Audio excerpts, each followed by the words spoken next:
নমস্কার। আশা করি সব ঠিক আছে আপনার জীবনে।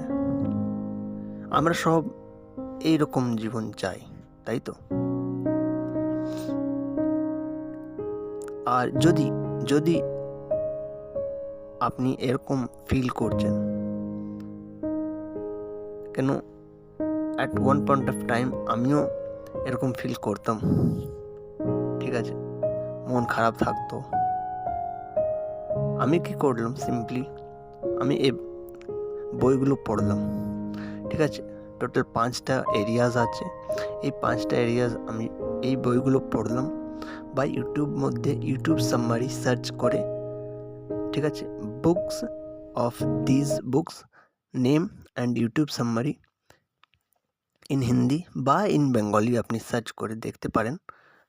আমি দেখেছি, এখনও দেখি আর দেখতে থাকবো সব সময়, দীর্ঘকাল এই বুকসগুলো। আর আমি নিজেকে হ্যাপি করেছি। আর এই 5টা যে শিক্ষক আছে, এদেরকে আমি শুনতে থাকি এখনও, আর শুনতে থাকবো সব সময়। অন ইউটিউব আপনি সার্চ করতে পারেন। আর এই 5টা রাস্তায় আমি নিজেকে প্র্যাকটিস মধ্যে এনেছি আর নিজেকে একটু ছোট্টখাটো এক্সপার্ট করে নিয়েছি। সেই হিসাবে আমি এই দুঃখী মানুষ থেকে সুখী মানুষ হয়ে গেছি এইটা। সো আপনার সবাইকে অল দ্য বেস্ট।